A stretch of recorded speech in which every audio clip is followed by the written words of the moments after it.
That's why I know my life is out of luck, fool.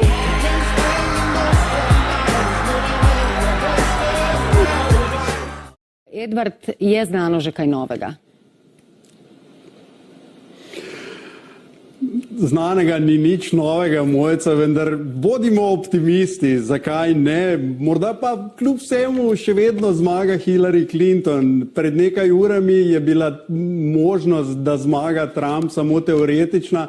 Zdaj pač ima možnost za zmago na papirju Hillary Clinton.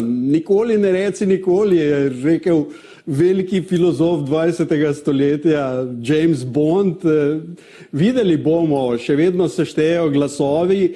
V Michiganu, New Hampshireu, Pensilvaniji in Wisconsinu je rezultat še vedno neodločen. Torej, še vedno obstaja možnost, da Hillary Clinton zmaga, še vedno obstaja možnost, da bo zadonelo na zahodni strani Manhattna. Kaj se bo dogajalo, ko oziroma če pride Donald Trump v Belo hišo, bomo še zelo, zelo veliko poročali. Najprej bo seveda potrebna pomiritev med republikansko stranko in Donaldom Trumpom, vendar vse to seveda je ugibanje za dneve in tedne po današnjem rezultatu. Še vedno velja, kot rečeno, 270 elektorskih glasov nima niti Hillary Clinton, niti Donald Trump. V 8 zveznih državah še štejejo glasove. Trenutni rezultat po elektorskih glasovih je 244 za Donalda Trumpa in 215 za Hillary Clinton. Kot rečeno, zmagovalec potrebuje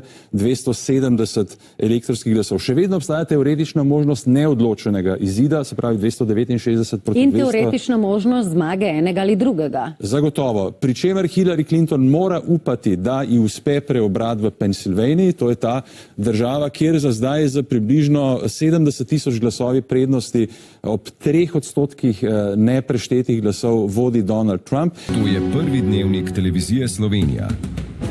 Novi predsednik Združenih držav Amerike bo Donald Trump. V nasprotju s pričakovanji je tekmico Hillary Clinton premagal s precejšnjo prednostjo.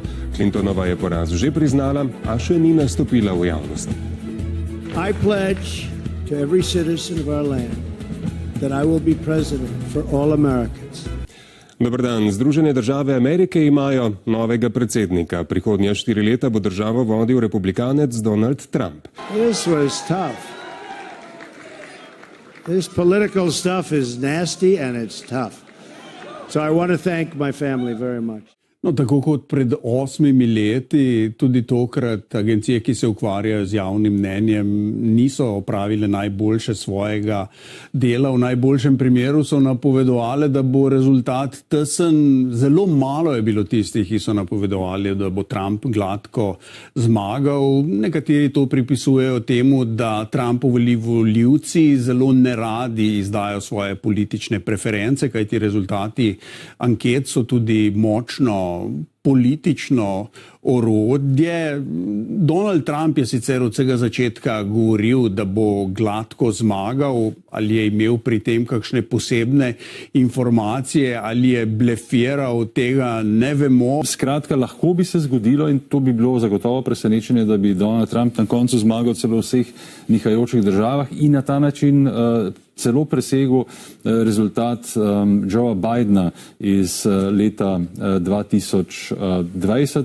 V tem primeru bi imel Donald Trump, če bi šlo vse po teh napovedih, kot so zdaj, celo 305 elektorskih glasov. To je prvi dnevnik televizije Slovenija.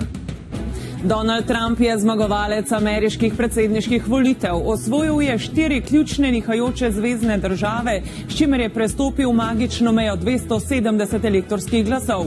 Po razglasitvi zmage je obljubil zlato dobo za ZDA in končanje vojn po svetu.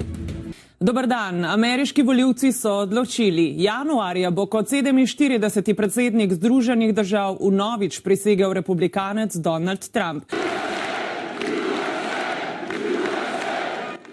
This is a magnificent victory for the American people that will allow us to make America great again.